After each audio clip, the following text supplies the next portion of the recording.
Happy Halloween. The nightmare grows, and you will never look at your televisions. He used a blade. He stuck it up her joy trail and slit her wide open. She was murdered, wasn't she? Maybe he's between 28 and 30 and he's lived all his life in New York. When did you last see this girl? Ann Lynn, that was her name, right? No, that's her working name. Her nome de plume or whatever. And she got this telephone call from this person. Strangest voice I ever heard. Sort of like a duck. Quack, quack, quack. Quack, quack, quack. You were shooting your load with that whore of yours, weren't you? Who the hell are you? No underpants. When a twat is hot, it's more comfortable. Shouldn't be too hard to find a guy with 2 fingers missing his right hand. I think I know why. I dreamt that you killed me because of those terrible things I said about Susie. I want to ask that dude with 2 fingers missing on his right hand a big question. Man, why, baby? Please, leave the ladies alone. Sometimes I wonder how a girl like you with an IQ of 182 could be such a dummy. It's you, baby. Your overpowering touch shorts out my brain circuits. Done it just like a duck. Quack, quack, quack. A person who has to blame the rest of society for his own shortcomings. Poor dumb cop. Quack, quack, quack.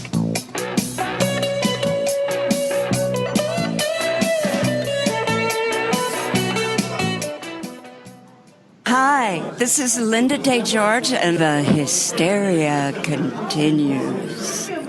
And indeed it does. Welcome back to The Hysteria Continues. This is episode 164. And this time we're heading to the Big Apple, where there'll be a big slice taken out of it with the New York Ripper, the very infamous Lucio Fulci slasher from 1982. And before we start, I'll just say a quick thank you to Bill for that sound clip with Linda Day George. Who knew that... What? Just said, wow. Wow, I know. Well, thank you, Bill. He got at one of the HorrorCons, and he mentioned to Linda that we'd done a commentary for Pieces, and her exact quote back apparently was, "Oh no." So well, my quote back to her is, "Oh, it's not working." Now it's working. Oh dear. So I thought. There you go. I finished now. I was almost for a moment there. I thought you were going to do the Kool-Aid Man. Oh yeah. Why? Because she said, "Oh no," and you would have said, "Oh yeah." Well, as I said, thank you, Bill Ackerman from the Supporting Players podcast, which I appeared on not many years ago, about a year or so ago. And yeah, we never thought we'd see the day. It's kind of like a snowball in hell kind of day to hear Linda Day George singing our praises. And I expect you to be even more pleased to be have an intro ahead of the New York Ripper. So anyway, it's going to be an interesting one to cover because it is a very controversial film, as Lucio Fulci often was. But yeah, it's going to be an interesting one to discuss. But before we do that, we haven't recorded for a little while because I think if you've listened to the previous episodes, you'll know that we're recording, getting a few in the bank, as it were, because we have lots on over the summer, but we didn't want to leave you without any episodes. So how are you doing, Joseph? I had a bit of a rough night, but I'm all right. Okay, well, self-induced? I just didn't sleep very well. Okay. It's going to be one of those podcasts, is it? I'm a little bit sleep deprived myself, but I'll tell you about that. I'm kind of sore. I think I might not need to go see my doctor, but he's a bit of a quack. Oh dear. Okay, right. And I'm sure we're looking forward to that joke of the week coming up a little bit later. But Nathan, how are you doing? I'm sorry. I was just thinking of Boston because, the girl in the movie, she's thinking of Boston and then just rams her bike into this guy's car. I love that excuse, by the way. I just love that excuse when she hits his car and she's like, "Oh, I'm sorry. I was just thinking of Boston." Wow. And what are you thinking? But other than that, I'm doing fantabulous. Oh, well, that's a mixture of fantastic and fabulous. Well, that's very good to hear. Very pleased to hear that. And Erik, how about you? I'm doing fantabulous also. Okay. I'm not thinking about Boston. What are you thinking of? Bob Hoskins. Hoskins, yeah. Yeah, well, there you go. It kind of sounds like Boston, so... Yeah. It does, yeah. Excellent. Now, was she thinking of the city Boston or the musical group who does More Than a Feeling? Yeah. I'm pretty sure it was the city because she mentioned something about the streets. Maybe she's thinking about the bad streets. I just wonder, are the streets to blame? Where the streets have no name. Yeah. Well, there you go. So, well, thank you. I'm glad to hear we're mostly in fine fettle. I didn't get much sleep last night because, as you already know, I've just got, well, not listeners, but my fellow co-hosts, we've got a rescue kitten called Martino, who is now a little brother to Argento. And he's very, very sweet. He's tiny, but he's a right little bastard, which is appropriate. That's a horrible thing to say. Well, he just climbed up my leg, and I just managed to stifle a shriek. No, he's not. But he's a lovely little cat. But he's like a 2-month-old kitten. 2-month-old kitten. So he's full of the joys. And just before we started, he was half up the curtain behind me. So we might get. Let's see if I can get a little something out of him. Well, not like that. You know what I mean. Martino, say hello. Martino. Martino. I heard that. Martino. No, he's not performing. He's quite chatty normally. Squeak. Sorry? Yeah. Did you hear I heard a a little squeaking sound. Yeah, it's like, okay. Squeak. Well, Justin, you're probably just upset because you're missing the royal wedding, which is on as we are recording. I know. It's such a shame. I can't get it here, unfortunately.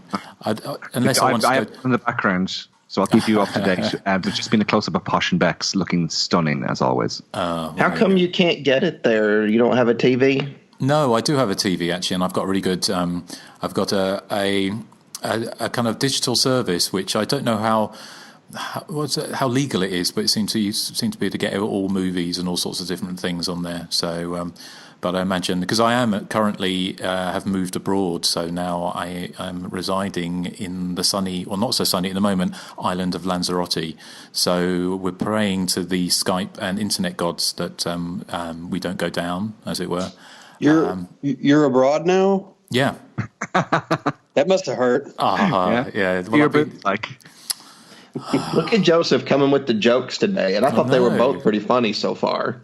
Wow. He set the bar high for you, Erik. Yeah, well, my joke of the week. I'm just trying to keep Erik on his toes a little bit. You do that by nailing pictures of Bob Hoskins to the ceiling. Yeah. Okay, well, let's dangle Kit Kats over your head. Yeah, exactly. You know me so well. Yes. Okay, right. Well, let's crack on. Before we get to sail to New York, let's have a little chat about what we've been watching recently. So, Erik, do you want to go first? What have you been watching? Yeah, I watched the other day a film called Demons 5, The Devil's Veil, and this is also known as The Mask of Satan. It's a really in-name-only remake of Black Sunday, done by Lamberto Bava, of course, remaking his, well, I say remaking in inverted commas, remaking his father's 1960s film. It's more of an homage. It has the same central character, which is this witch who's executed in days of yore, having a spiked metal mask hammered into her face before she's burned at the stake, and then she's awoken many centuries later, even, when a posse of teenage skiers fall into a crevice and uncover her tomb. That sounds a bit rude. One of the quote teenagers is Michele Soave, and this was made in 1989, 1990, so he's probably well into his 30s. It's a film mirage production, and so it has that late 80s Italian movie feel. If you think of films like Ghost House or any of the other films that came out as sort of demon sequels like Black Demons or The Ogre, any of those.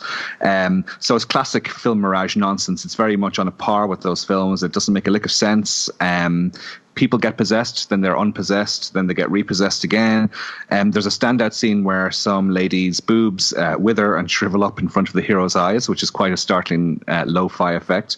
There's also a hilarious scene where a bunch of teenagers who've just seen one of their posse be impaled on a large stalactite, but they're They seem kind of oblivious to this fact and go around performing pranks on this poor blind priest that they encounter by moving all his furniture around so that he falls down the stairs in a hilarious way.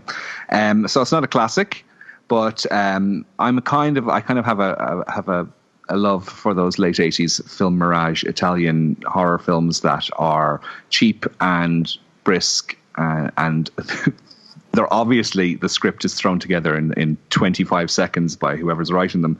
So if you enjoy that kind of silliness, you'll get a kick out of it. Yeah, Demons 5, The Devil's Veil. Which sounds good. Graveyard. Because I'm trying to... Because there was Demons 3. Better known as Mask of Satan, possibly. Or Mask of the Devil, maybe. Okay. So what was it after 2? Because obviously we did, as part of our drunk cast with Demons 1 and 2, there was Demons 3, The Ogre, wasn't there? Yeah. Also The Church, I think, was possibly released somewhere as Demons 3. Right. Not sure what was Demons 4. I'd have to look that up. Wasn't there Black Demons as well? Was that part of it? Berto Enzi did that in 91. That could have been released later as Demons 4, maybe. I'm not sure. I'd have to look this up. There is a website dealing with the series, yeah. Excellent. Okay, I haven't seen that, but it's definitely one I'd like to check out. So anything else, Erik? Okay, just one other one. This has come out on Blu-ray from Arrow recently. It's Flowers in the Attic, which is it's a film that I saw the trailer for multiple times back in the late 80s. The trailer seemed to be on the front of every video I rented, but I never felt the urge to actually watch the movie before, because although it was billed as kind of a horror, it didn't look like one to my eyes, and it isn't really, now that I'm watching it all these years later. But it was a very different film to what I was expecting. It's 4 kids who are locked in an attic by their evil grandmother, and what bothers me sort of about the plot is that they make no attempt to escape. And I think, like, it was only in hindsight when I was reading about the film, it's supposed to take place over the course of 3 or 4 years, whereas I thought the film made it look like it was taking place over a summer holiday or something. I did enjoy it. Yeah, I thought it was quite good. It's as I said, it's quite far-fetched, that fact that they're locked in this attic and all they have to do is overpower Louise Fletcher to escape, and they don't bother doing that. But I thought it was fun, and I particularly like the later scenes where, because they have been deprived of food and all that, they start looking like goths. They have very, very, very pale skin, and they look like they belong down the local graveyard listening to Bauhaus. But no wonder they don't want to escape.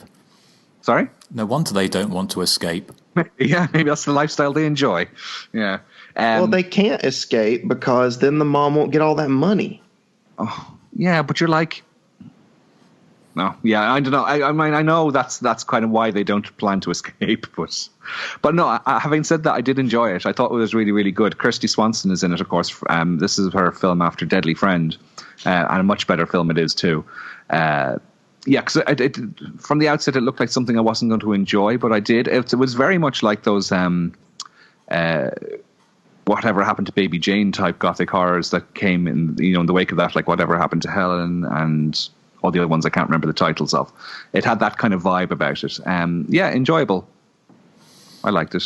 And Nathan, you like it as well, don't you? Oh, I love that movie. Now, I read the book too, and I will say, like, I understand what you're saying about the escaping part, but in the book they're a lot younger, so it makes a little more sense because they're supposed to be a whole lot younger and being abused by this, psycho-religious fanatic grandma.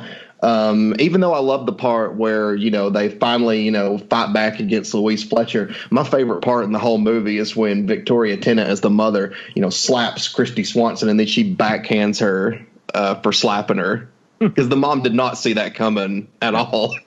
There's a very interesting scene where the very young boy with the curly hair gets a slap from Louise Fletcher. Now, it's kind of like clumsily edited together, but it's kind of fun.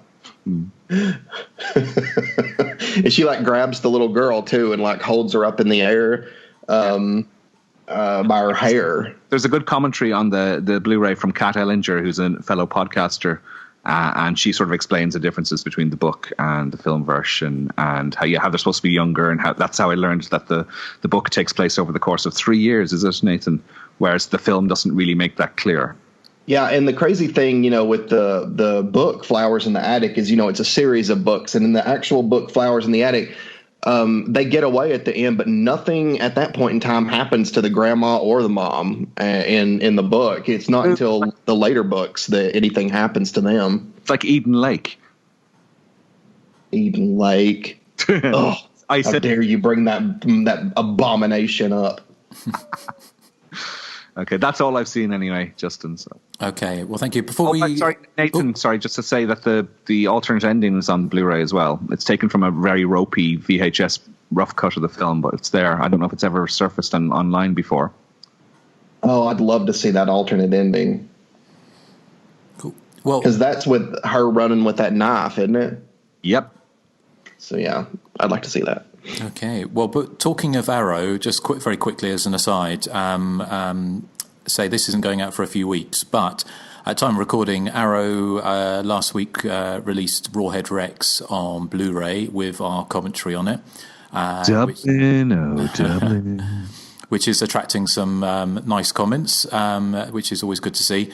We're also back on Vinegar Syndrome as well, which if you remember, if you're a long-time listener to the show, and you may have snagged a copy of our commentary for Savage Water.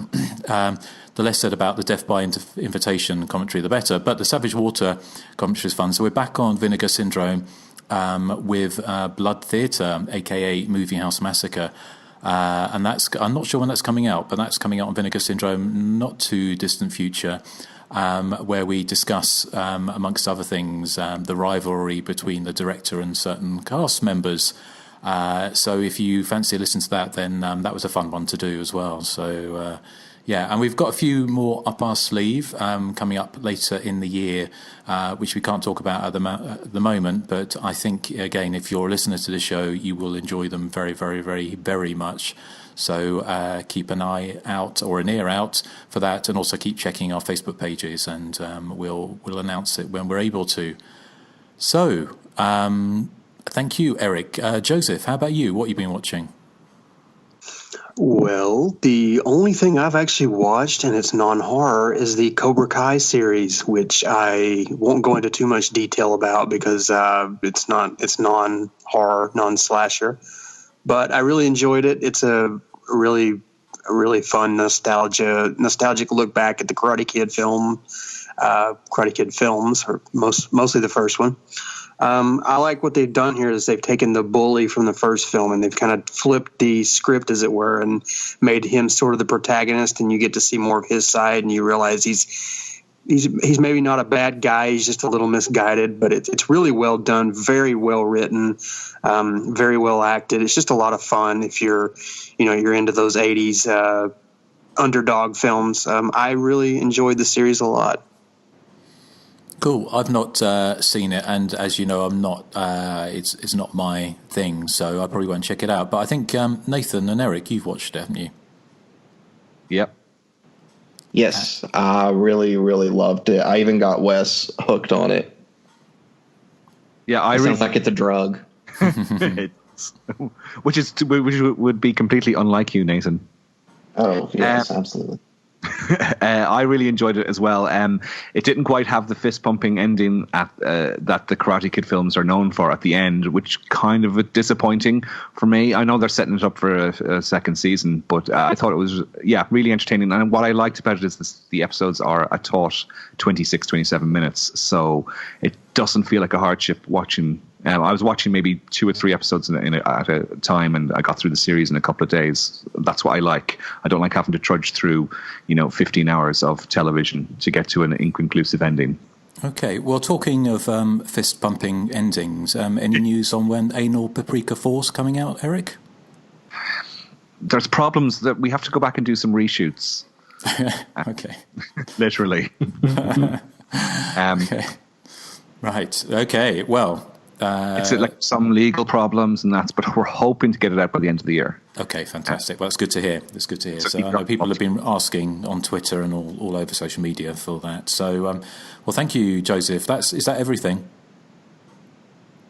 Yeah, I mean, there's not really been a lot of horror films lately that I've wanted to see. So I did watch I've seen it before, obviously, but I did rewatch They Call Me Macho Woman, aka Savage Instinct, because I was a guest on Short Bus Cinema and we talked about that. That movie's a lot of fun, but that's it.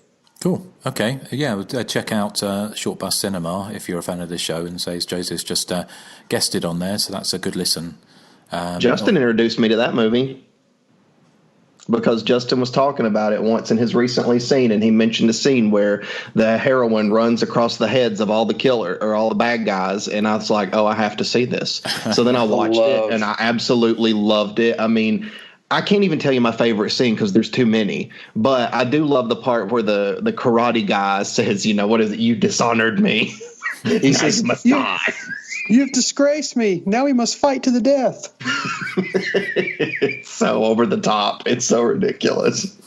Yes.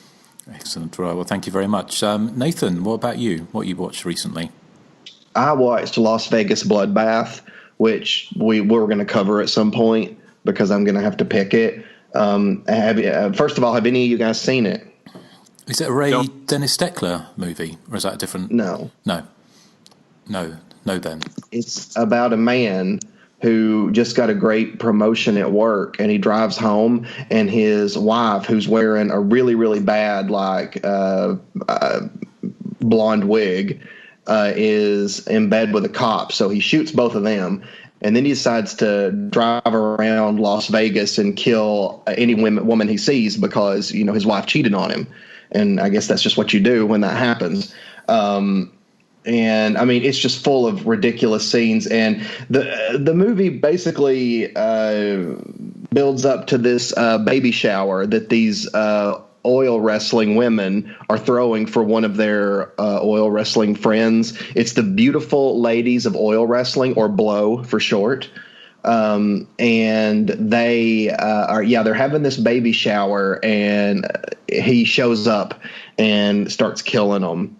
But it's not really, it's not like a Slumber Party Massacre style slasher, because he ties them up and then just basically takes them upstairs one by one to kill them and yell at them because, he decides he hates all women, I guess. Sort of like the killer in New York Ripper. But yeah, there's a lot of scenes in it that I love. There's a scene where one guy flips him off during a moment of road rage. So he pulls out a gun and shoots the guy's middle finger off.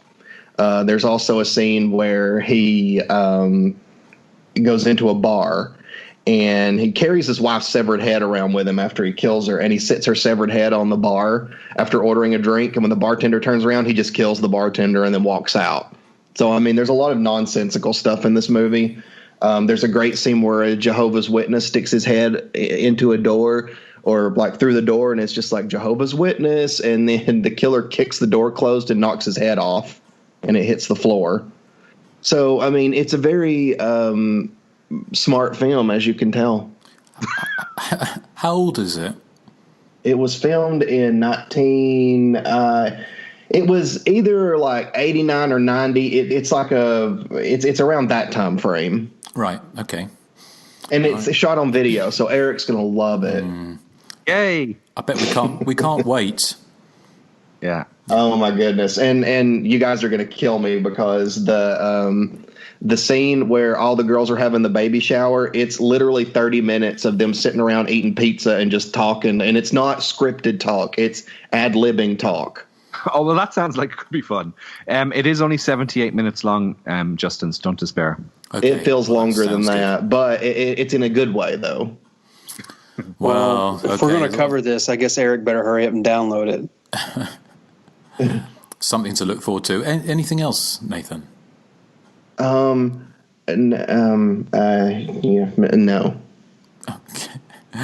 Okay. Well, I've seen a couple of newer films. I caught up with Cult of Chucky the other day, which, as I'm sure you know, is like the latest installment of the Child's Play franchise, and it's pretty good. I mean, it's fairly standard stuff. Chucky comes back to life and starts killing people.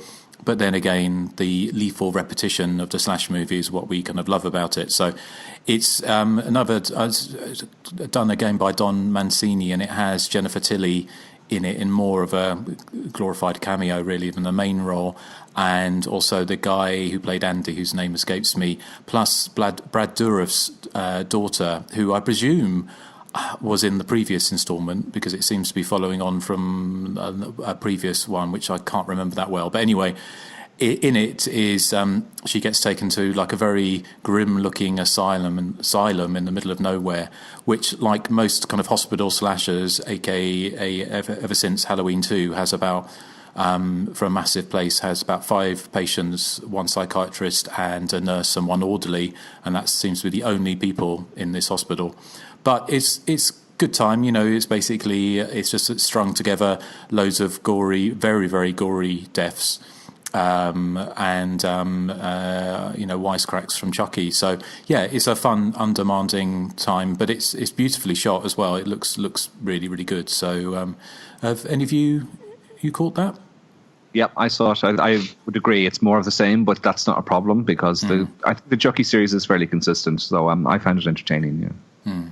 I saw the previous entry where they were at the mansion, the girl in the wheelchair. I thought that one was really well done. I haven't seen Cult of Chucky yet, though. This is a direct sequel to that, and I have seen that, but I couldn't remember anything about it. So that's why I reckoned, because she's still in the wheelchair in this, and it's got a great ending as well. I like the ending, which I don't know if Nathan would like the ending. But have you seen it, Nathan?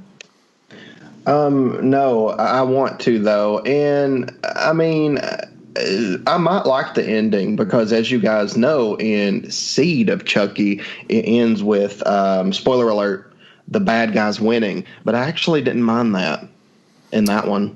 Okay, because it was more comical to me. Well, watch it and then report back. So, I've seen a few other things. The only other thing I'll mention, and it's going to be a bit out of date by the time this goes out, but yesterday, I think, on Netflix, they did a Netflix original, which aren't films, as far as I'm aware, they're not necessarily films that are made for Netflix, but they're just films that Netflix kind of buys up for unique distribution. But it was Cargo, with Martin Freeman from The Office and Sherlock and various other things.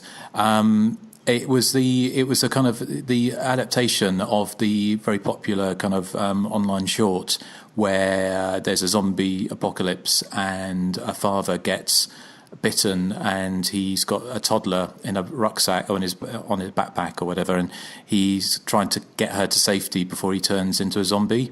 And so this is the kind of the feature-length adaptation of that, with Martin Freeman playing the father.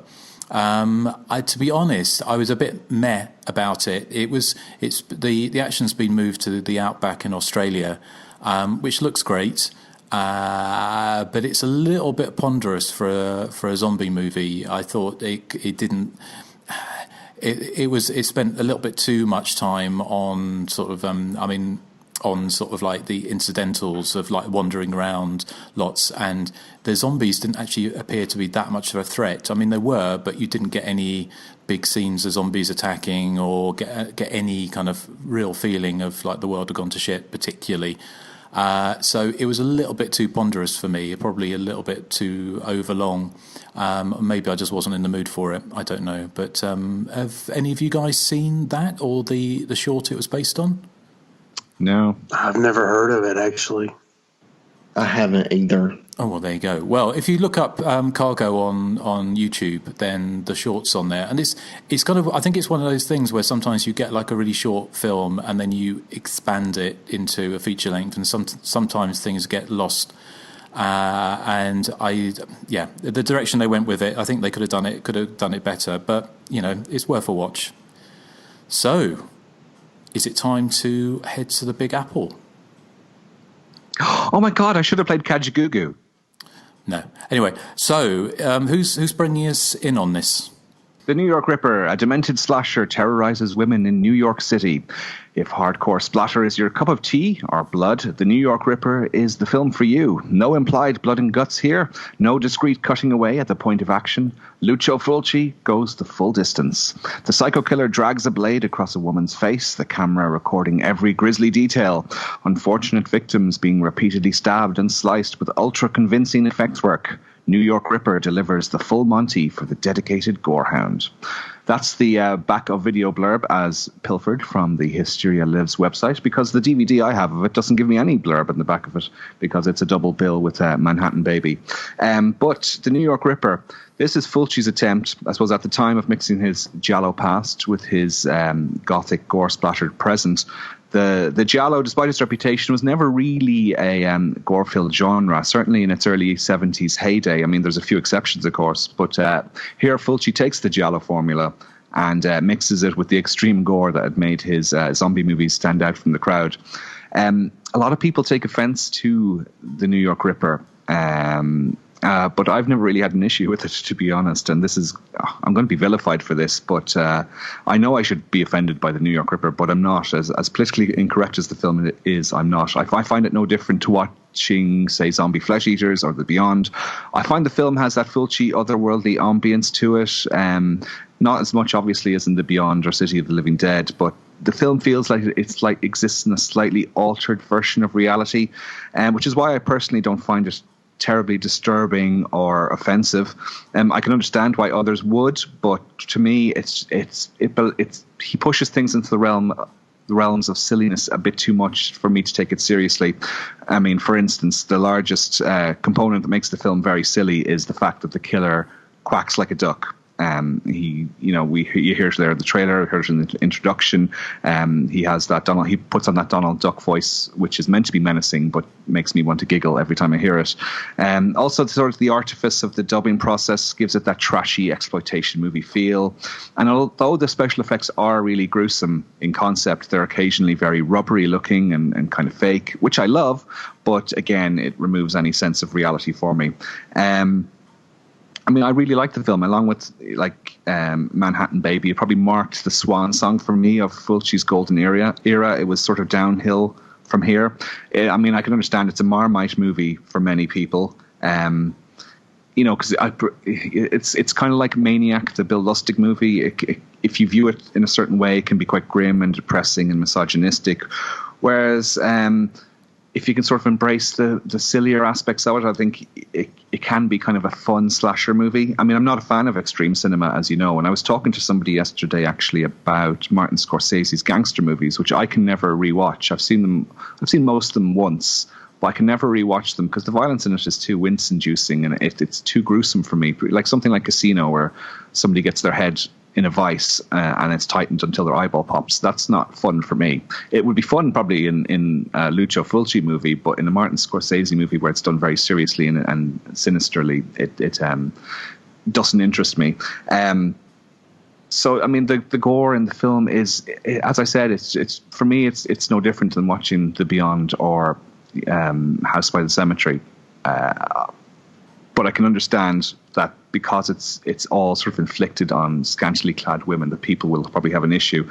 There's some stylistic flourishes in there that I don't think the film gets that much credit for. There's a scene set in the live sex show where the actor Zora Kurova's character goes backstage, and the rooms are all lit in sort of primary greens and primary reds, and it's very much reminded me of Suspiria. There's also one other thing I was curious to know about. I mean, it's implied that Paolo Malco's character is gay because he buys a gay porn magazine at the newsstand, but then nothing is really made of it afterwards. It's probably something we should talk about. I don't know. I'm wondering if this is Lucio Fulci's attempt to make him a suspect because of his deviant nature. So you need to prepare yourself probably for the New York Ripper.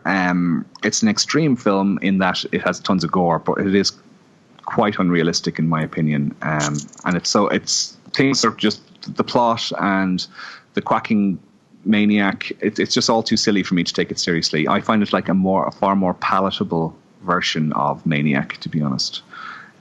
So I give it a thumbs up. I think it's Fulci's possibly last really good movie. I mean, he's made good stuff since then, But this is the last sort of the classic cycle he had, starting with maybe the Psychic or Zombie Flesh Eaters up until 1982.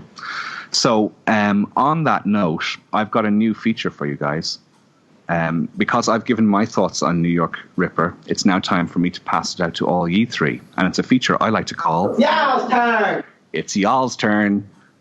So in honor of the new feature, It's Y'all's Turn, it's going to have to be Nathan Johnson. Nathan, what do you think of New York Ripper? Well, first I just wanted to say that little thing that you just played sounded like an amazing actor in an amazing film. Yeah. Here's another clip of this amazing actor. You selfish relative! Wow, so powerful. I know. You could just feel the anger in that scene. It's very palpable. Okay, so the New York Ripper. Poor Zora Kurova. I mean, first she's getting, in this movie she gets a broken bottle shoved into her hoo-ha. That's probably the right term. So it gets shoved in there, but then in Cannibal Ferox, she gets like 2 big hooks through her boobs, and she gets hung there. I'm like, this poor woman, like, oh, that's just awful. Of course, the women in this movie do suffer some pretty brutal deaths. I mean, this killer very, very, very much hates women. I mean, he seems to want them to die in like the most suffering way possible. You know, and like Erik was saying, I mean, it's like it doesn't shy away from like showing everything like on screen, like when he's like slicing up, you know, the one woman with the and you see him slicing her boobs and everything. I'm just like, geez. I mean, it's pretty crazy to watch, especially when it's like stuff like that to me is very brutal. But then you kind of think about, okay, well, this killer's quacking like a duck. So I don't know. It gives this movie a very odd feel that I actually really loved. I love this idea of this like quacking killer that normally I think, you know, would be funny, but then he's like one of the more brutal killers in cinema, in my opinion. He very much seems to enjoy the suffering that they get put through. I really liked Faye, who is, I guess, sort of our heroine. I liked her character a lot, especially at the end. And I'm going to go ahead and spoil it, everybody. But we find out that at the end that Peter is the quacker. And yeah, it's shocking, isn't it? I love the scene where he's running up the stairs at the end of the movie and he encounters Faye, and she just has this like look of determination on her face, and then she just doesn't even say anything and just starts stabbing him. And I'm like, that was just an awesome moment in that movie. I loved it.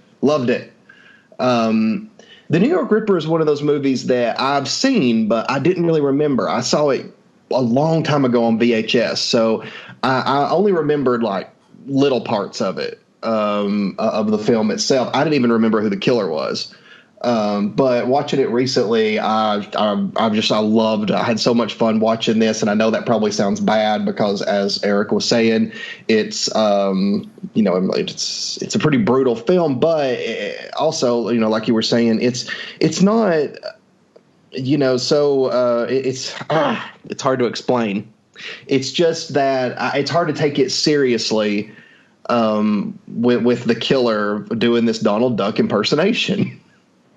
Like you can't take it that seriously. Even at the end when he's attacking Faye and he's like doing the voice, I was just thinking, it's weird. It's kind of comical and a little suspenseful at the same time. It's kind of creepy as well because, I mean, that's how crazy he is. He's gone around the bend. He was much nicer in A Blade in the Dark. I'm just saying. Because he helped that girl, remember, from the cockroach, quote unquote. But no, the movie, I thought it was a good watch. I'm a Fulci fan. I like, you know, a lot of Fulci's films. I even love stuff like Murder Rock, you know, his later 80s stuff. So, I mean, I'm a fan of Fulci through and through. And I really liked this one. I felt that it didn't drag. I thought that it had kept up a really good pace. And I love the opening shot too, with the dog retrieving the severed hand for his for his owner. Because I was like, well, I don't know what I would think if my dogs brought me a severed hand. But in any case, yes, New York Ripper. I give it probably an 8 out of 10. Wow, that's high me ratings on the same wavelength. Okay, Yeah. Next up on Yeah, time. It's Joseph Henson. Well, I think I would agree with you, Eric. I didn't find any of the more quote unquote misogynistic scenes all that offensive. I mean, they're so avant-garde and just over the top that they become sort of almost a parody of themselves. I love the idea of a quacking killer. I just think it's so comical and just silly that it's at odds with the misogynistic tone. Kind of creates this kind of strange, not so fine line of just weird entertainment. If anything offended me about this film, it's the unbelievable plot gymnastics they go through to hide the identity of the killer, and the killer's identity is already hindered by the fact that they don't introduce Peter until like almost an hour into the film. So by the time he is revealed to be the murderer through that whole well, who is the killer, because she sees things that don't necessarily are happening, you don't really care because you don't really get to know him all that well. So I was kind of like, okay, I don't care. But other than that, I actually quite enjoyed this film, even though part of me feels I probably shouldn't have.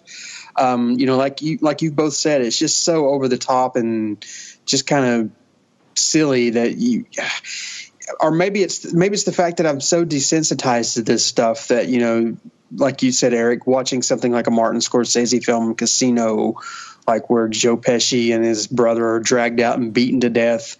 And it feels real. You watch something like this and it just kind of feels, almost like a satire almost. So, yeah, I mean, it has a lot of great, fun scenes. I think Nathan was talking about this earlier in the show where the girl is on the bike and she hits the car and because she's thinking of Boston. Stuff like that's so silly. And then she gets in the car and she writes shit and lipstick on the window. Just scenes like that are just so kind of out of left field. They're funny. I love the lead detective. There's the scene at the end where he's trying to save the girl after they realize that the killer had set up like a two-way radio to call them from a different location. And so he has to run up a fire escape, and he gets up like 2 steps, and he's so out of breath. I'm like, what kind of detective is this? I mean, I know he's so indifferent. He's like an indifferent kind of hard-boiled burnout cop, but he's just so out of shape and lazy. I couldn't help but laugh. I'd give it a thumbs up. I mean, it's not a high thumbs up. I mean, it's very entertaining. For a Fulci film, I'm not a huge Fulci fan because I thought he kind of stylized gore over plot or characters. And I guess, gore is good in and of itself, but I don't really like watching films just for the gore's sake. But for a Fulci gore film, I thought this one had a pretty decent plot, and I really love the bleakness of the ending. I'm kind of two minds about really, really bleak endings, but this one just kind of worked because it's kind of sad. The way they end this with the girl missing an arm and a leg, just a very kind of haunting ending to what is pretty much otherwise a really silly film. So, no, yeah, thumbs up for me. Not a high thumbs up, like I said, but I enjoyed it. Okay. Finally on. Yeah, it's time. It's time for Justin Kurzweil, who once upon a time gave this 1 out of 5 on the Hysteria Lives website. Justin, have you changed your mind in the intervening years? To be honest, I'd actually forgotten I'd even reviewed this. I hadn't even looked at my old review. I've got mixed feelings about it. I probably would like it less than you three. I was reticent to come back to this film because I remember it making me feeling a bit sleazy and queasy after watching it before. But you are sleazy. Sorry? But you are sleazy, Blanche. Not that sleazy. Not nipple razor-tastic sleazy. I saw it slightly differently this time. I think watching it again, the silliness of it came out a bit more than before. I think when I watched it previously, its reputation, preceded it, and the kind of fearsome nature of it was kind of. I remember watching it, thinking, this. It kind of gave me the same kind of feeling as Maniac, Bill Lustig's Maniac, that it's not a film that I enjoy watching. I can get enjoyment watching it, but it's not a film that I would want to come back. Certainly not a film I would choose to show somebody who didn't know me very well, or certainly it's not a party film, put it that way, unless you've got some very sick friends. To be honest, I think the gloating kills on this still make me feel a little bit uneasy. But I agree with you. It's so over the top. It kind of heads into Herschel Gordon Lewis territory, I think, with it. So this time it's a bit more difficult to take seriously, and therefore I didn't find it as offensive as I remember. I don't think it's a particularly good film, and I think Joseph hit on a really good point with that. The introduction of the killer's character an hour into the movie was a bit of a cheat. I mean, it's not as much of a cheat as Pamela Voorhees in Friday the 13th, but Pamela, see? Sorry? Pamela, you said Pamela. Well, he meant Veronica. I meant Veronica for so many years. Anyway, so there are lots of bits in it I enjoyed. I mean, I do like, I love that sleazy Manhattan sort of Times Square kind of grindhouse feel to it, and I think it always has to those Fulci movies when they're, or any kind of, but especially with Fulci when he makes films like The Beyond and City of the Living Dead and all of those kind of films that are set in the United States and often filmed there. But they have that kind of strange Italian sensibility. Not strange, but certainly fish out of the water. And you had it with this because my understanding was the outdoor shots were obviously shot in and around Manhattan, but all the interiors were shot back in Rome or somewhere in Italy. So you had this kind of slightly kind of weird sort of off-kilter feel to the movie. I think if you've not seen it, it's definitely worth watching. It's certainly not my favourite Fulci movie by a long stretch, but I agree somewhat that I think the rot had set in really with Fulci by this point. I didn't particularly care for Manhattan Baby either, but anything after this, although I'm interested in revisiting Murder Rock, which is the complete opposite to New York Ripper in so much there's hardly any, I don't think there's any gore, or there's very little gore in that at all. So I think Fulci kind of overstretched himself with this movie as far as explicit gore. He kind of slightly misjudged. I think that time had not moved on exactly, but certainly we talk about some of the censorship problems he ran into with it, and it probably limited the audience for the film and therefore the profit. That kind of the heavy gore films of the late 70s, early 80s, that time was coming to an end. So there's bits in it I love. There's bizarre kind of perverse things like the big red herring with the two missing fingers who's got a pipe shaped like a cock in his room. Just kind of weird little touches like that, which is just like really funny. Of course, the quacking duck killer is obviously presumably a reference back to Don't Torture a Duckling, one of Fulci's earlier movies, but that absurdity on it steers it towards a Pieces territory, whereas I found Pieces more entertaining and had more rewatchability value for me than New York Ripper. And it's not a film that I particularly care to come back to that often, but I'm glad I finally got it out of the way. What is your favourite Fulci film, by the way? I would think probably The Beyond, I would say. Yeah, I would say The Beyond as well. Nathan, your favourite The House by the Cemetery. Oh, Joseph? Yeah, House by the Cemetery by leaps and bounds. Love that film. Good choice. So good. If we're going to talk about some of the misogynistic stuff in this film, can we just discuss that toe rape scene? I mean, it just goes on and on and on. It doesn't seem to be purpose. It becomes laughable, actually. Yeah, it becomes so laughable after a while. It serves no purpose. Oh, Megan's just got out of the car, and Justin, she looks absolutely radiant. Oh. Sorry. that toast scene, I was like, why is this here? I mean, it's not advancing the plot in any way. And then that character Jane is quite a peculiar character in the film. She goes to sex clubs and makes recordings for her husband, who sort of sits and listens to the recordings whilst giving himself a hand shandy. So it's populated with very, very strange peripheral characters, the movie.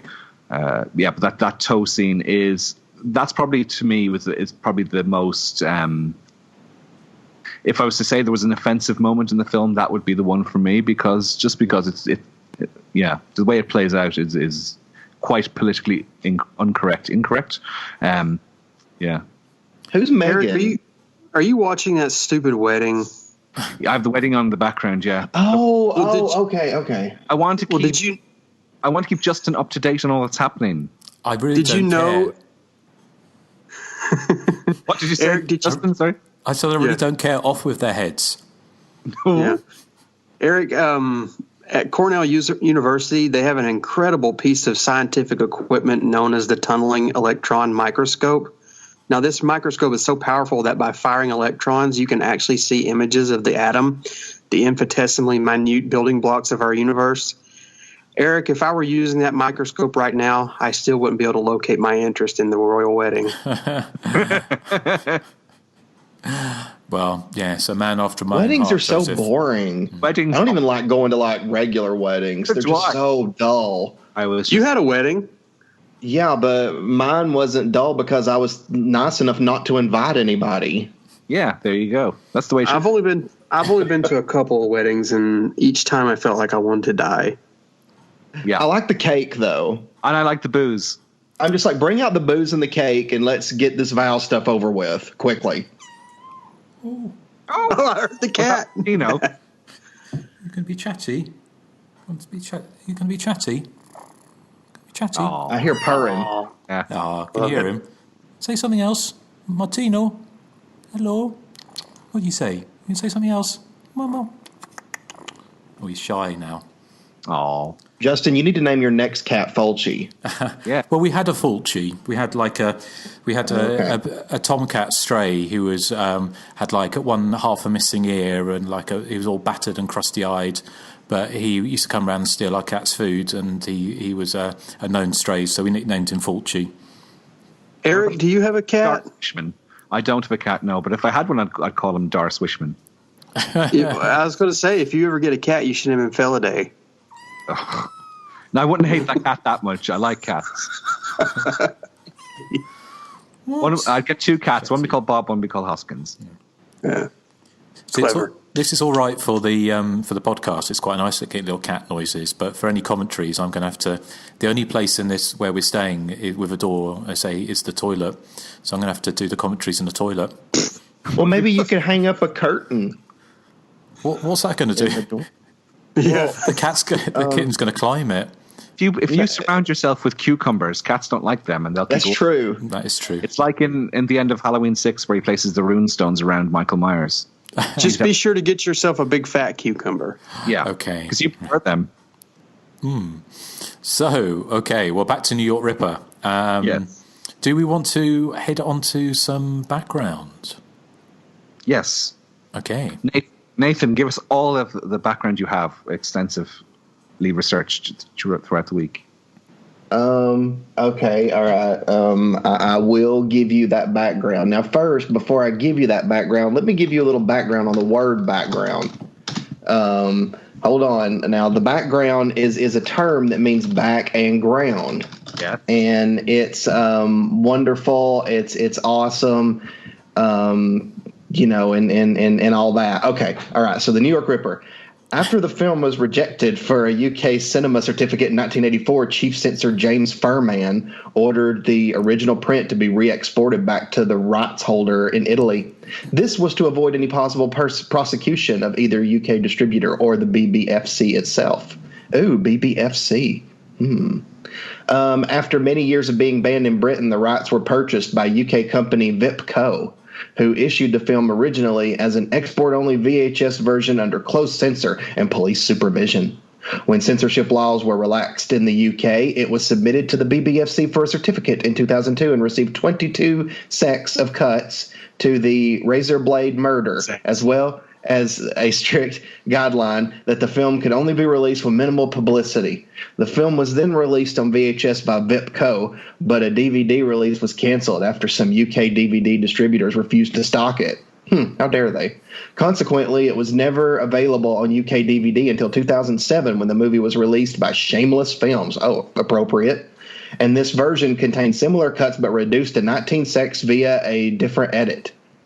The lead role was originally offered to Catriona MacColl, who had previously starred in City of the Living Dead, The Beyond, and The House by the Cemetery. She was apparently a little suspicious and turned the offer down. It would have been her second time appearing with Paolo Malco. And Kitty's death by razor blade was originally longer and more gruesome. Oh my God! You just said Paolo. Well, it's Paolo. Paolo. Well, if it's Paolo, it should have been Powlow. Paolo. Paolo. Okay, and a warning, the trivia item below may give away important plot points.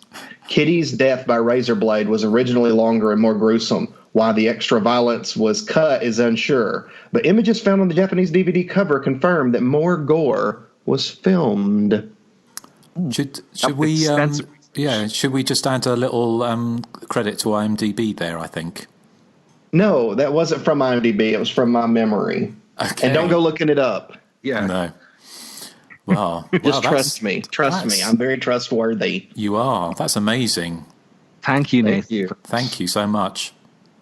Joseph Henson, give us all your background. Well, the only thing I know about is apparently, I think this is just a rumor or an urban legend, but there was a point where the film was, quote unquote, escorted out of the country by the police, which I think is not true. That's all I have on the film. Did Nathan mention that, I think? Yes, anyway. I think so, yeah. Yeah, well, then there you go. Justin. Me? Okay, right.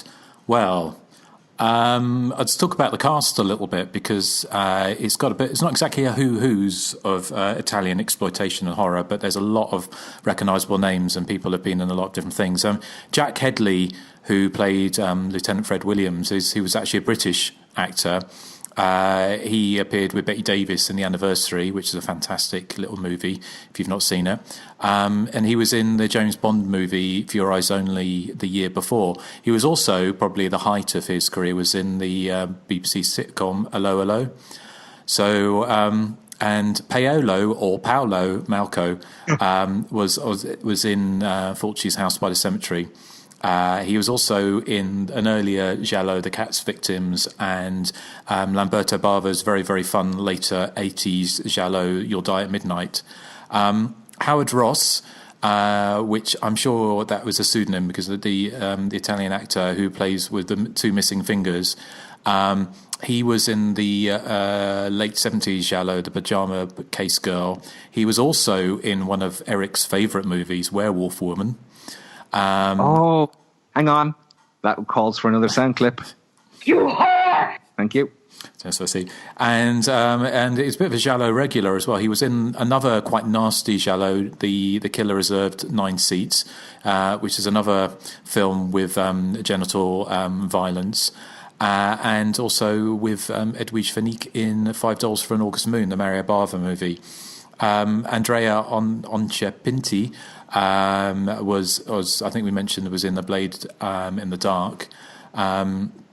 Alexandra Delicoli, who got the toe job, was also famously in Zombie Holocaust, aka Dr. Butcher MD, and Daniela Doria as Kitty, as she was in House and Cemetery and Black Cat and City of the Living Dead. And lastly, as far as the cast goes, Cinzia De Ponte as Rosie, the ferry victim, was Miss Italy 1979. And I think we've mentioned about Zora Karova, who was in Cannibal Ferox, but she was also in Anthropophagus the Beast. and she debuted. Her first role was in Pupi Avati's The House with the Laughing Windows, and in a blink and you miss her role was Barbara Cupaciti as Heather, who had a much bigger role in Stage Fright later in the 80s. The only other things I've got, just very quickly, was it was filmed in April of 1981, first released in Italy in March of 82. AKA, it was filmed under titles, well, it had the titles Psycho Killer, The Ripper, and also Beauty Killer. I did find the only review I could find of it mentioned, and I think this was either from Variety, I think it was from Variety actually, it says, this sadistic gore pic alternates women being brutally murdered with softcore sex shots, all floating in a badly plotted, totally irrational detective story, unlikely to attract more than passing interest at home. Ripper's chances abroad will depend on finding fans of the genre not fussy about subtleties. So that's all I've got. Okay, well, that's all of you have covered most of what I have. The only other thing I would mention is that the end shot on the version I have on Anchor Bay's Blu-ray DVD is of Paolo Malco, or was it Paolo? How is it pronounced? Paolo. Paolo. Paolo. The end shot of Paolo Malco standing alone. It's Paolo, okay. Stan. The end shot of Paolo Malco standing alone was originally meant to occur halfway through the film, but it's in some prints it's shunted to the very end of the movie to create a more sort of ambiguous ending. Fabrizio De Angelis was producing this simultaneously with Enzo Castellari's Bronx Warriors. They were also shooting in the Big Apple in the spring of 1981. Both crews were put up in the same hotel. Bronx Warriors features the actor Fred Williamson in a prominent role, and I'm wondering if that was the inspiration behind the name of the lieutenant in New York Ripper, who is Fred Williams. I'm assuming it has to be. It's too much of a coincidence. You were mentioning about Barbara Cupaciti. Of course, she's in Stage Fright. She's also in The Church and in Argento's opera as well. And you touched on, you didn't touch him, but you touched on the subject of Andrea Archipinti. He went on the following year to appear in Fulci's Conquest. He's now working mainly as a producer. His credits include many of Nathan's favorite films. Are you ready for this, Nathan? Yes. He has produced Lars von Trier's Antichrist and Michael Haneke's Funny Games remake. Oh, how dare he? How could he do that? He also how could he subject himself to that trash? He also produced Open Your Eyes, which was remade as Vanilla Sky. Which is, and both films I think are brilliant, to be honest. Well, I love Open Your Eyes. Vanilla Sky's okay for a remake. I haven't seen either of those, but I do know that he did great in the 80s. Just Funny Games is just sort of a blot on his resume, but that's okay. We all have our moments of taking jobs that are terrible. Okay, well, that's all of the background I have. Hey, I got something else. Did y'all know that the original title is Lo Squartatore di New York? That's in Italian. York. Oh, it's Hey, like don't make me break out my Italian accent. Yeah, it's like being in a Fellini movie. What does squartatore mean in Italian? Squatter.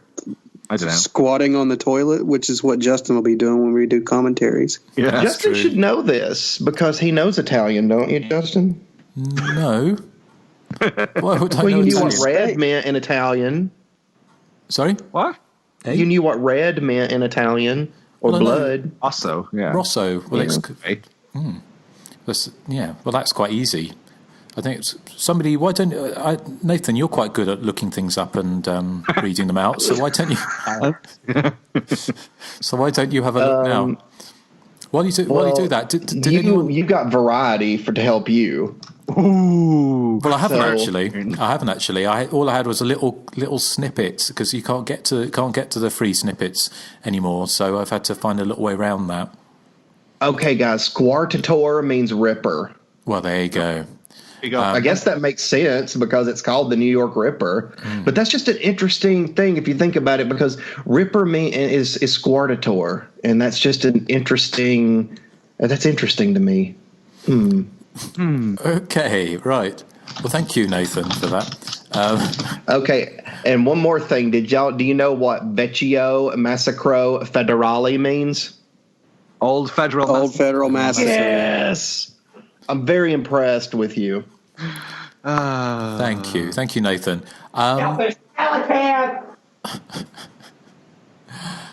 Did any of you notice or spot the final exam on the cinema hoardings? I did. I was thinking, wow, I'd love to be in New York. Apart from all the death and razor blades and stuff, it still would have been nice. Yeah, that was quite nice to see, wasn't it? You can always there's some great photos of Times Square, and there's a great book by and I can't remember the name of it now or who wrote it, but it's a great book about Grindhouse cinema, which has some fantastic stories in it, and also some great pictures of all that time in the early 80s when it would you would have really been taking your life in your own hands to go there, and now it's all very Disneyfied. So it's called Sleazoid Express. That's the one. Yes, Bill Landis. That's it. Yeah. And a woman who wrote it, and I can't remember her name, so apologies to her. But do we? Her name, Justin, is, I have the book here, Bill Landis and Michelle Clifford. Okay, yes, and a very good book it is too. So, what do we want to do next? Do we want an after the credits? Nathan? I guess we can, but what a downer. Okay, yeah, let's do an after the credits. Don't press stop. Shut after the credits show. All right, I'm going to say that Peter's daughter, little Susie, I'm going to say that she decided to live. So she didn't die from, the diseases and stuff she was suffering from. So she lived. And what she did is she went on to avenge her father's death. So it was the New York Ripper 2. It just never got filmed. But it was her going around New York, killing, Isn't she missing an arm and a leg? Well, I mean, you can reattach that with robotics. So she's like a robotic arm and a robotic leg. And that's what she uses to kill, because the robotic arm has claws on it. And she uses that to kill and scratch up people. So it's very, very, crazy just like that. What about you, Justin? Well, I was thinking along those lines, except the police would be mystified because there would be a new rash of murders, but they can only find one set of footprint rather than footprints. Yeah. And she's hopping around New York killing people. Oh, and she's making noises like a kangaroo because she's hopping. Yeah. Oh, yeah, that makes... I don't know what kind of noises a kangaroo makes, though. Why? Why? Is that what they do? Why? No, yeah. That type of noise. That's what Skippy used. I thought they made boing, boing. Cartoons have lied to me all these years. What about you, Joseph? What happened at the end of New York Ripper? I'd say she probably tried to avenge. She probably tried to go on a revenge killing spree, but she just couldn't get a leg up on the effort. He's on a roll. Erik? I think she moves to a salubrious part of New York where things cost an arm and a leg, and then she ends up as just a torso. Just like Rod Flanders. What's a salubrious? Posh. Expensive. Oh, cool. Is that like an Irish word? No, English. Oh. I know what salubrious is. You don't? I do. Oh, right. Yeah. Oh. But it's a British word. It's like a slang term. No. Oh, it's an English language word. Yeah, it's in a dictionary. Yeah. I haven't read all the dictionary yet. Nathan's grasp of high school English is very salubrious. Well, I'm not going to dignify that with a response, except that one. Yeah, that's a very salubrious approach to take. Well, I find what you're saying rather shallow and pedantic. Ooh, I learned that from Family Guy.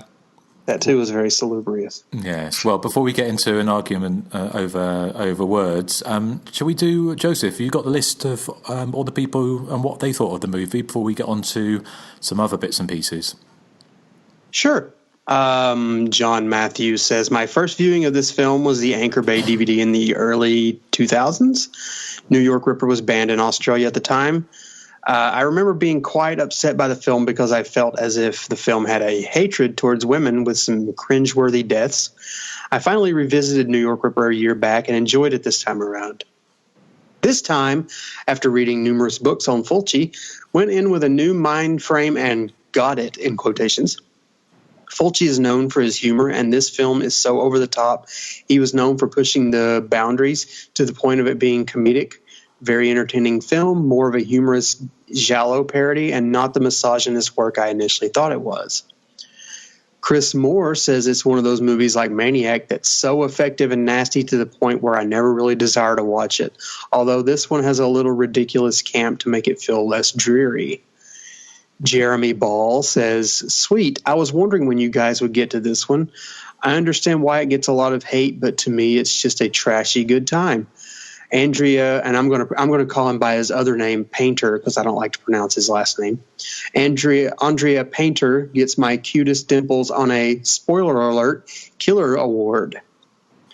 Paul English says, a brilliant effort from the maestro, nice suspense and really well shot. Jack Hedley is great. Alexandra, whatever her name is, she's great too. I had a copied VHS version with Don't Torture a Duckling on it. Have the Blue Underground DVD. Love the notoriety of the police escorting the print out of the UK and was sorry to hear that's not true. Gary Yoon says, I always found this to be highly entertaining. I love the soundtrack for starters. I also love the comedy dubbing. When the policewoman tells the cop not to fall in love all at once with the old lady in a silly voice, I always chuckle. There's a real streak of nastiness and sleaziness running through this one. The razor blade torture scene, for example, and the under-the-table foot pleasuring scene. This is slightly counteracted by how inept the film is in general. I'm sure Fulci was a clever chap.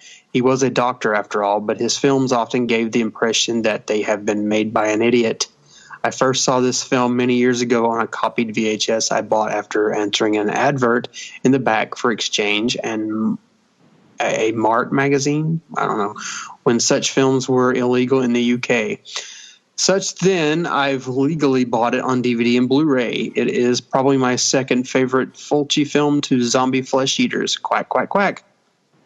Jake McCoy says one of my favorites of Fulci's. Nasty all around. Great kills, and how can you go wrong with Donald the Duck as the voice of the killer?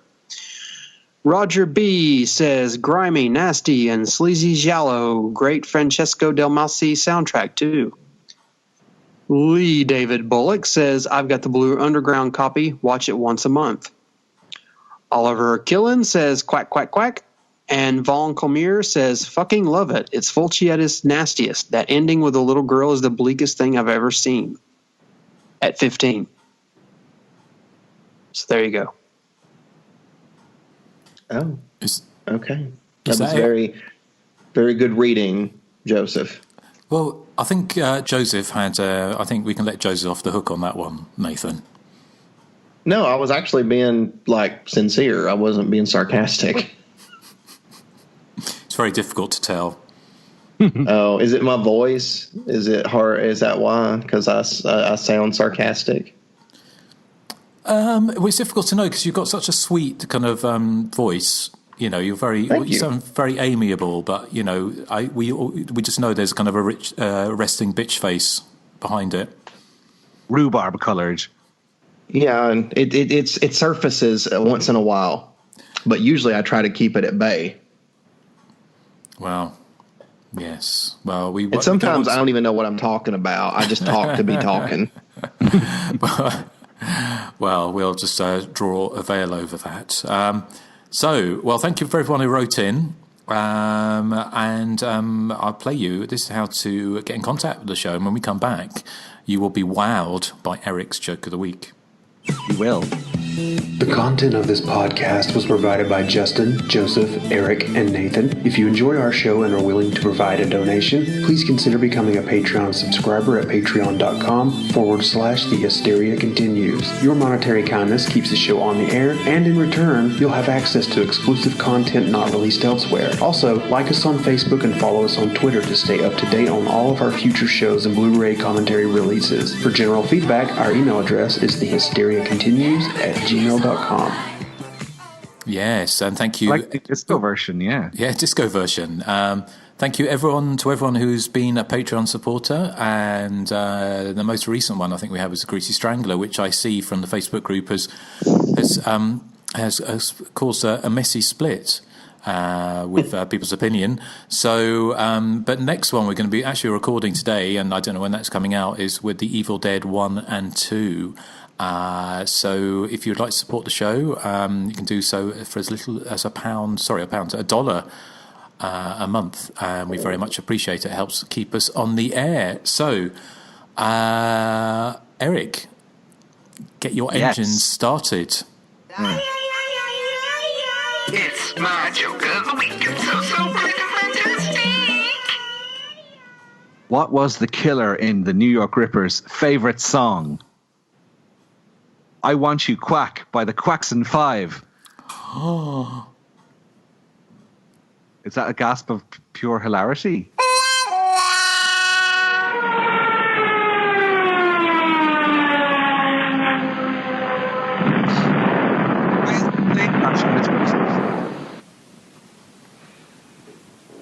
Do you understand the joke? Because Jackson sounds like Quackson. That wasn't very salubrious, Nathan. Oh, okay, that wasn't salubrious. I've got some feedback, by the way. Are we going to read feedback? Yeah, we've got feedback. Oh, okay. I wasn't sure, so I was like, I better remind, just in case. But hold on, we've got to talk about Eric's joke and sort of... okay. He's got to pay penance for that. I think Joseph's gone offline. He must be laughing so hard he had to mute his microphone. Erik, I need you to sing some of this song. What song? I Want You Quack. I want you quack. Oh. I want you quack. Quack, quack, quack, quack. There you go. I like. Can any of you do a Donald Duck impersonation? There. Who was that? Did it. Was that Joseph? Go on, you do one, Nathan. Quack.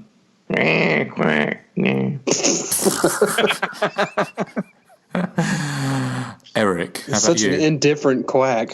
I don't know how to do it. I can't even whistle.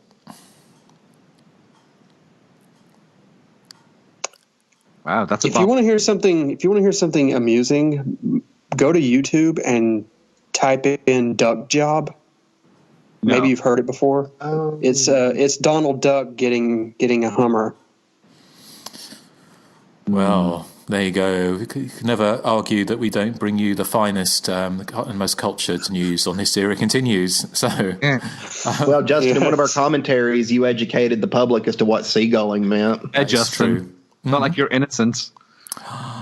As has driven snow. But anyway, and yet again, let's draw a veil over that, shall we? And let's get on to some feedback. So, Nathan, you said you had something. So, again, you can be justified reading this out. Yeah. Okay, so this says, feedback for Saturday. Hey, guys, I just wanted to let you all know how much I'm enjoying the podcast. I'm just loving the Patreon exclusives. They're so much fun, and I'm excited that you're going to cover The Greasy Strangler. I've sprung that movie on a couple of friends, and I can tell you their reactions were, well, interesting. So I've been listening to some of your back catalog stuff. So fun. And doing so brought back a memory from when I first started listening to you boys. I'm sure it was at least 2 years ago, and I can't remember which episode it was, but Erik said something to Justin that was a gay jab, and I thought, what, are they gay bashing? As a gay man, I was immediately all righteous and angry and ready to take you all to task until Justin threw another gay jab at Erik, and I was like, oh, duh, and I started laughing out loud.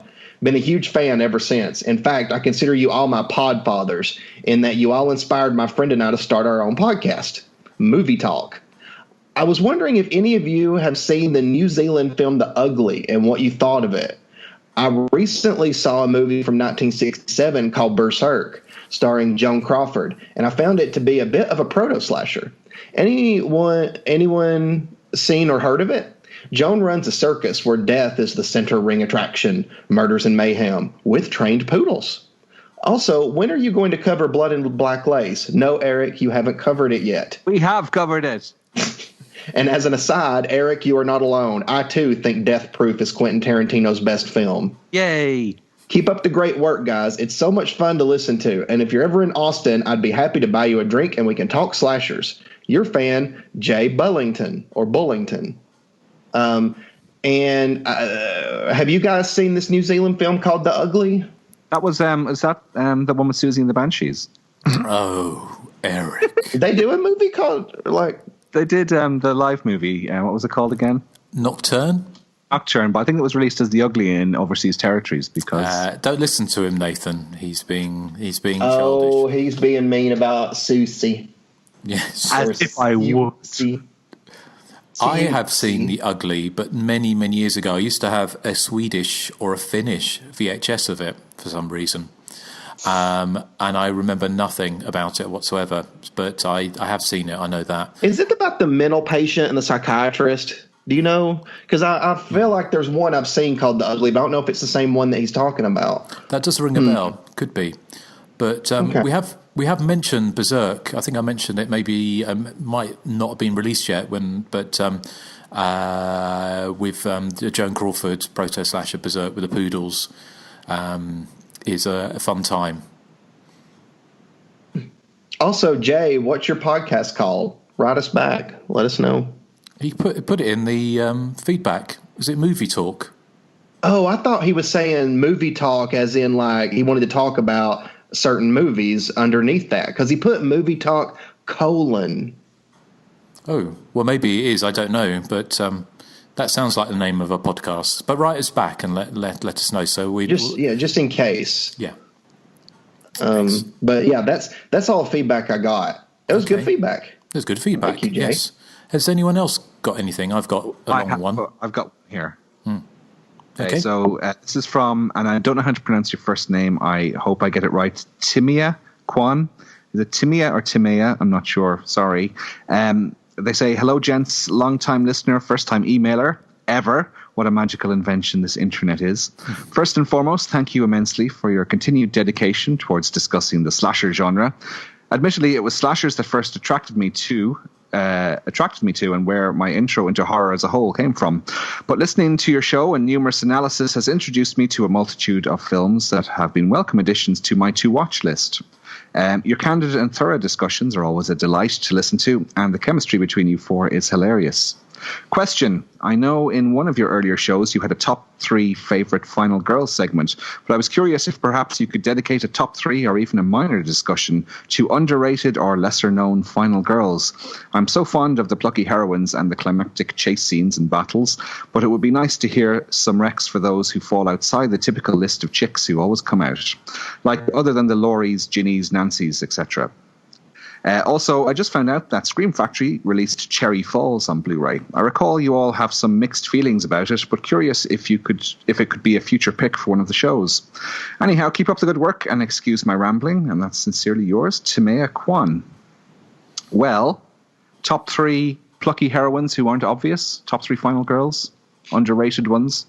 Nathan, this seems perfect for you. Yes, it is perfect for me. And, I said last time that I was going to keep a tab of these suggestions. That way we could use them. So let me open up my Word document, and I will put this in there. Is this the first item in this Word document? No, there was also the most attractive. Amanda wants to join us for that episode, but it's one where we picked the most attractive people from 80 slashers, like our top 3 most attractive. But other than that, yeah, okay. So here, it's called Podcast Ideas. Oh, and we were also going to do the top 3, endings where the killer is still alive, or like reveals that the killer isn't dead after all. So we were going to pick those too. And this was. Can you pick a underrated final girl for us? I'm thinking maybe that girl from the end of Sorority House Massacre. Oh, yeah. Very underrated, that one. I think that the 3 heroines from Slumber Party Massacre are underrated. I like them. I like Valerie, Trish, and Courtney. All right, yeah. Mm-hmm. Any preference for an underrated final girl? Maybe what's her face in Just Before Dawn, although she probably gets a lot of kudos, I'd say. Connie Benson. Yeah, she's pretty good. I was thinking about Chrissy in the last Slumber Party. I can't even remember. Whoa, no, she was great. No, I was only joking. She stabbed the killer with a knife, Justin. Not many people could have done that. As you may remember, I found her. She was a sponge. She was a sponge. Was she the one who sucked the atmosphere out of the room? Yeah, that's what he says. Okay. So it's being sarcastic. But yeah, there's loads of... it'd be interesting to do one on Final Boys. Of course, there's not been many, so it'd be a very small top 3. Corey Feldman. Yeah. There we go, that's one. Tom Matthews. Corey Feldman could be in The Most Attractive as well. He's really sexy in Friday the 13th final chapter. What? No, he's like 9 years old, Eric. He's about 11. I know, I'm only joking, okay? That's going at the end of the show. Police on Eric right now. Is that social services? Hey, I think that Lori Lethine should be like in the underrated heroines category too. And Linda Day George. Oh, yeah. Our new friend. This could be a good top 3, you guys. If we avoid the mainstream, I think this would be a good top 3. Okay, well, let's what about Cherry Falls as a future pick? Sure. Yeah. I like Cherry Falls. Sounds good. Excellent. Okay, right. Joseph, have you got one, or do you want me to read back the one you sent through to me? I don't have any feedback. Okay, well, I have a long one here. So it starts, hello, lads. I'm a loyal fan of your podcast, although I rarely write in, but I wanted to share a really fun opportunity to witness a piece of slasher movie history.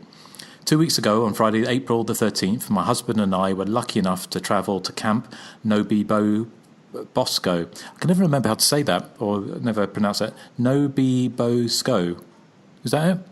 Something like that. Yeah, okay. In western New Jersey, the location where Friday the 13th, 1980 was filmed.